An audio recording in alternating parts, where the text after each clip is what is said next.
Hello मेरे प्यारे छात्रों। तो आशा करता हूँ कि आप लोग बहुत ही अच्छे से होंगे और एग्ज़ाम का जो तैयारी है अच्छे से हो चुका होगा। तो आज हम इस वीडियो में अध्याय 5 जय प्रक्रम class 10th MCQ question answer करने वाले हैं। तो आप लोग वीडियो में पूरे बने रहिएगा और कहीं भी वीडियो को स्किप नहीं कीजिएगा।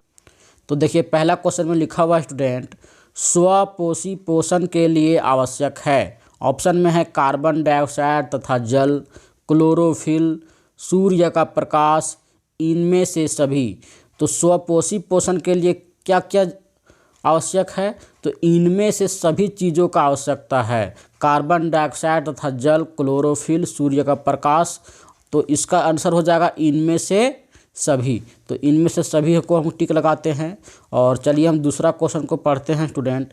और दूसरा क्वेश्चन में लिखा हुआ है, विषम पोषी जीव अपने पोषण के लिए प्रत्यक्ष या परोक्ष रूप से आश्रित रहते हैं। कवकों पर, शैवालों पर, हरे स्वपोषी पौधों पर, मिट्टी पर। तो विषम पोषी जीव हैं क्या रहते हैं? तो यहाँ पे हरे स्वपोषी पौधों पर आश्रित रहते हैं। तो इसका आंसर हो जाएगा हमारा हरे स्वपोषी पौधों पर। चलिए हम तीसरा क्वेश्चन को पढ़ लेते हैं। और तीसरा क्वेश्चन में लिखा हुआ है स्टूडेंट, निम्नलिखित में किस जीव में स्वपोषी पोषण होता है? तो अमरबेल में, कवक में, अमीबा में, आम में। तो अमरबेल तो हमारा हो जाएगा विषम पोषी जीव, जो क्या करता है कि लताओं के समान होता है और एक दूसरे के पौधे के ऊपर में, हरे पौधे के ऊपर में चिपक कर अपना भोजन करता है। तो देखिए स्टूडेंट, यहाँ पे जो आम हमारा है यही है स्वपोषी पोषण, जिसको कार्बन डाइऑक्साइड, सूर्य का प्रकाश, क्लोरोफिल सभी चीज़ों का आवश्यकता होता है और अपना भोजन प्राप्त करता है। तो इसका जो सही आंसर हो जाएगा आम हो जाएगा। चलिए हम चौथा क्वेश्चन को पढ़ते हैं। और चौथा क्वेश्चन में लिखा हुआ स्टूडेंट, प्रकाश संश्लेषण क्रिया में ऑक्सीजन बाहर निकलता है। जल से निकलता है, CO2 से निकलता है, ग्लूकोज से निकलता है, पर्णहरित से निकलता है। तो जो इसका सही आंसर हो जाएगा स्टूडेंट जल से। तो जल से हम इसका टिक मारेंगे और इसका सही आंसर जल से हो जाएगा, क्योंकि जल का सूत्र जो होता है वो H2O होता है। तो ऑक्सीजन उपस्थित किस में है? जल में ही उपस्थित है। तो प्रकाश संश्लेषण की क्रिया होगा तो ये हाइड्रोजन अलग हो जाएगा और ऑक्सीजन अलग हो जाएगा। जो ऑक्सीजन अलग हो जाएगा वही चीज़ यहाँ पे बोल रहा है, किससे ऑक्सीजन अलग हो रहा है? तो H2O से। चलिए हम लोग अगला क्वेश्चन को पढ़ते हैं। और अगला क्वेश्चन में लिखा हुआ है, प्रकाश संश्लेषण का अंतिम उत्पाद क्या है? तो जब प्रकाश संश्लेषण होता है हरे पेड़ पौधों में, तो जो उसका उत्पाद बचता है, सबसे अंतिम उत्पाद वो क्या बचता है? ग्लूकोज, ऑक्सीजन, फल, पत्तियाँ। तो इसका आंसर क्या हो जाएगा स्टूडेंट? ग्लूकोज। ठीक है स्टूडेंट, इसका आंसर हमारा ग्लूकोज हो जाएगा। चलिए हम अगला क्वेश्चन को पढ़ लेते हैं। और अगला क्वेश्चन में लिखा हुआ है, निम्न में कौन प्रकाश संश्लेषण का उत्पाद नहीं है? तो प्रकाश संश्लेषण का उत्पाद कौन नहीं है? कार्बन डाइऑक्साइड, ऑक्सीजन, ग्लूकोज, इनमें से कोई नहीं। तो जो इसका सही आंसर हो जाएगा स्टूडेंट, कार्बन डाइऑक्साइड प्रकाश संश्लेषण का उत्पाद नहीं है। चलिए हम अगला क्वेश्चन को पढ़ते हैं। और अगला क्वेश्चन में लिखा हुआ है, रंध्रों का खुलना और बंद होना निर्भर है सूर्य के प्रकाश पर, प्रकाश संश्लेषण पर, कार्बन डाइऑक्साइड के संद्रण पर और वायु के वेग पर। तो जो रंध्र का खुलना और बंद होना होता है वो किस पर निर्भर करता है स्टूडेंट? ये हमारा प्रकाश संश्लेषण पर निर्भर करता है। तो जिसका सही आंसर हो जाएगा प्रकाश संश्लेषण। उसके बाद हमारा आठवां क्वेश्चन में लिखा हुआ है, मैग्नीशियम पाया जाता है क्लोरोफिल में, लाल रक्त में, वर्णी लवक में और श्वेत रक्त कण में। मैग्नीशियम कहाँ पे पाया जाता है स्टूडेंट? तो यहाँ पे हो जाएगा आंसर क्लोरोफिल में मैग्नीशियम पाया जाता है। उसके बाद हमारा 9वां क्वेश्चन दिया हुआ है, कौन परजीवी नहीं है? तो ऑप्शन में दिया हुआ है फीता कृमि, राइजोबियम, प्लाज्मोडियम, ईस्ट। तो जो परजीवी होते हैं वो क्या करते हैं? एक दूसरे के ऊपर आश्रित होते हैं अपने भोजन के लिए। तो यहाँ पे बोल रहा है कौन सा परजीवी नहीं है। तो कौन सा परजीवी नहीं है स्टूडेंट? तो इसका जो आंसर हो जाएगा हमारा दूसरा नंबर हो जाएगा राइजोबियम। चलिए हम 10वां क्वेश्चन को पढ़ते हैं। 10वां क्वेश्चन में लिख रहा है कि निम्नलिखित में कौन परजीवी है। तो परजीवी इसमें से कौन सा है, तो इसका जो सही आंसर हो जाएगा प्लाज्मोडियम। ठीक है स्टूडेंट, प्लाज्मोडियम। उसके बाद हम अगला क्वेश्चन को पढ़ते हैं। और ये जितने भी सारे क्वेश्चन दिए हुए हैं स्टूडेंट, ये एग्जाम के दृष्टिकोण से इम्पोर्टेंट क्वेश्चन है, तो आप लोग इसको बार बार देख लीजिएगा। तो चलिए हम अगला क्वेश्चन को पढ़ते हैं। अगला क्वेश्चन में लिखा हुआ है, अमीबा अपने किस अंग में भोजन का पाचन करता है। मुंह में, केंद्रक में, कूटपाद में और खाद्य रितिका में। तो अमीबा जो है भोजन का पाचन जो है वो खाद्य रितिका में करता है। और इसका जो सही आंसर हो जाएगा हमारा चौथा नंबर हो जाएगा खाद्य रितिका। और जो कूटपाद होता है वो क्या करता है, भोजन को पकड़ने का कार्य करता है। ये क्वेश्चन भी आप लोगों से पूछ सकता है कि अमीबा जो है अपने भोजन को किस अंग से पकड़ता है। तो इसका जो सही आंसर हो जाएगा हमारा कूटपाद हो जाएगा, क्योंकि अमीबा इस प्रकार से होता है और ये कूटपाद जो इस प्रकार से होता है, यहीं से हमारा क्या होता है, भोजन को पकड़ता है और धीरे धीरे क्या करता है, अगला स्टेप में इस प्रकार से ढक लेता है अपने अंदर में। ठीक है स्टूडेंट, आप लोगों को समझ में आ गया होगा। चलिए हम अगला क्वेश्चन को पढ़ते हैं। पाचन प्रक्रिया में अमाशय में कौन प्रोटीन का पाचन करता है। तो पाचन का प्रक्रिया जब होता है तो हमारे शरीर में प्रोटीन का पाचन कौन करता है, हाइड्रोक्लोरिक अम्ल, श्लेष्मा, पेप्सिन, पीत। तो जो इसका सही आंसर हो जाएगा स्टूडेंट पेप्सिन हो जाएगा। तो चलिए हम पेप्सिन पे क्लिक कर देते हैं।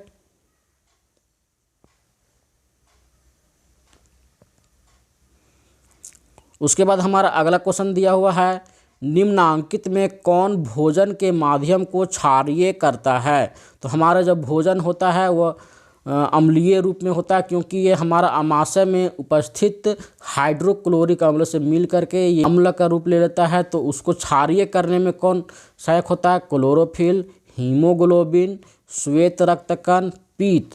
तो जो इसका सही आंसर हो जाएगा स्टूडेंट पीत हो जाएगा। चलिए हम अगला क्वेश्चन को पढ़ते हैं। और अगला क्वेश्चन में लिखा हुआ है, वसा के पाचन के लिए कौन सा एंजाइम उत्तरदायी है। तो वसा का पाचन के लिए कौन सा एंजाइम उत्तरदायी है, टाइलिन, पेप्सिन, ट्रिप्सिन, लाइपेज। तो जो इसका सही आंसर हो जाएगा स्टूडेंट लाइपेज हो जाएगा। जो नोट्स वाला वीडियो है इस चैप्टर का, उसमें सारा कुछ मैं क्लियर करके आप लोगों को समझाया हूँ, तो उस वाले वीडियो को आप हमारे चैनल पर चेकआउट ज़रूर कर लीजिएगा। मैं इस वीडियो के डिस्क्रिप्शन में भी लिंक लगा दूंगा, जहाँ से आप चेकआउट कर सकते हैं। चलिए हम 15वां क्वेश्चन को पढ़ते हैं। और 15वां क्वेश्चन में लिखा हुआ है, मनुष्य में वृक्क एक तंत्र का भाग है जो संबंधित है। तो मनुष्य में जो वृक्क होता है किस कार्य के लिए संबंधित है, पोषण से, श्वसन से, उत्सर्जन से, परिवहन से। तो जो वृक्क का कार्य होता है उत्सर्जन का कार्य होता है, और ये क्या करता है, पेशाब को हमारे शरीर से बाहर निकालता है। तो जो इसका सही आंसर हो जाएगा हमारा 3 नंबर हो जाएगा उत्सर्जन से। चलिए हम अगला क्वेश्चन को पढ़ते हैं। और अगला क्वेश्चन में लिखा हुआ है स्टूडेंट, मनुष्य के पाचन तंत्र में भोजन का अवशोषण कहाँ होता है। तो भोजन का अवशोषण कहाँ होता है, अमाशय में, छोटी आंत में, बड़ी आंत में, यकृत में। तो भोजन के पाचन में जो भोजन का अवशोषण होता है वो होता है छोटी आंत में, और इसका जो सही आंसर हमारा हो जाएगा छोटी आंत। तो चलिए हम अगला क्वेश्चन को पढ़ते हैं। और अगला क्वेश्चन में हमारा लिखा हुआ है, अमाशय में कौन सा एंजाइम पाया जाता है। तो अमाशय में मतलब हमारा पेट में कौन सा एंजाइम पाया जाता है, एमाइलेज, लाइपेज, ट्रिप्सिन, पेप्सिन। तो जो टाइलिन होता है ये तो हमारा मुखी गुहा में हो जाएगा, मुख में पाया जाता है। ठीक है, उसके बाद लाइपेज भी नहीं होगा, ट्रिप्सिन भी नहीं होगा। तो जो इसका सही आंसर हो जाएगा स्टूडेंट पेप्सिन हो जाएगा। तो चलिए हम इसका सही आंसर पेप्सिन मारेंगे। और ये जो पेप्सिन है ये क्या करता है, प्रोटीन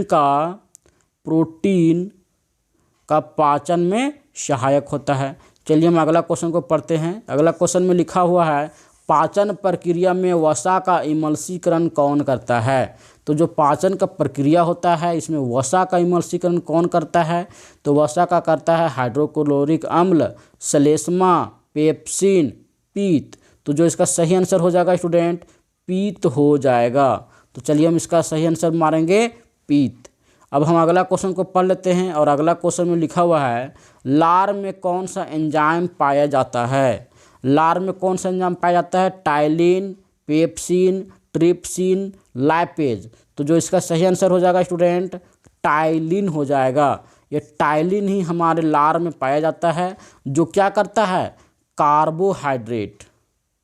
कार्बोहाइड्रेट के साथ में मिल जाता है और कार्बोहाइड्रेट का पाचन भी जो है मुख से ही शुरू हो जाता है। और ये क्या करता है टाइलिन, ये हमारे भोजन को मुलायम बनाने का भी कार्य करता है। तो चलिए आप लोगों को समझ में आ गया होगा। चलिए हम 20वां क्वेश्चन को पढ़ते हैं और 20वां क्वेश्चन में लिखा हुआ है कोई अंग कट जाने पर रुधिर का थक्का बनने में कौन मदद करता है? RBC मतलब है लाल रक्त कण, WBC ये हमारा है वाइट सफ़ेद रक्त कण, उसके बाद है लसिका और प्लेटलेट्स। तो रक्त का जो थक्का बनता है वो किसके द्वारा बनता है?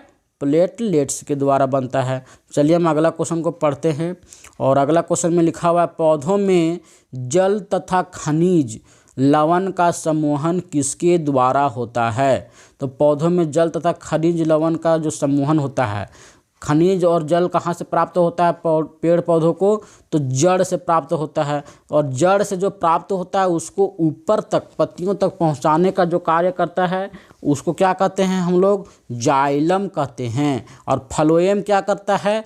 उस खाद्य पदार्थ को क्या करता है? पत्तियों तक ऊपर में समूहन का कार्य करता है, पेड़ के ऊपर पत्तियों में करता है। और जाइलम क्या करता है? नीचे से खनिज तथा जल को ले जाता है पत्तियों तक। चलिए हम अगला क्वेश्चन को पढ़ते हैं और अगला क्वेश्चन में लिखा हुआ है श्वसन प्रक्रिया में ग्लूकोज का पायरूवेट में टूटना कहाँ होता है? कोशिका द्रव्य, फेफड़ा, वायुकुपिका, माइटोकॉन्ड्रिया। तो जो इसका सही आंसर हो जाएगा हमारा माइटोकॉन्ड्रिया हो जाएगा।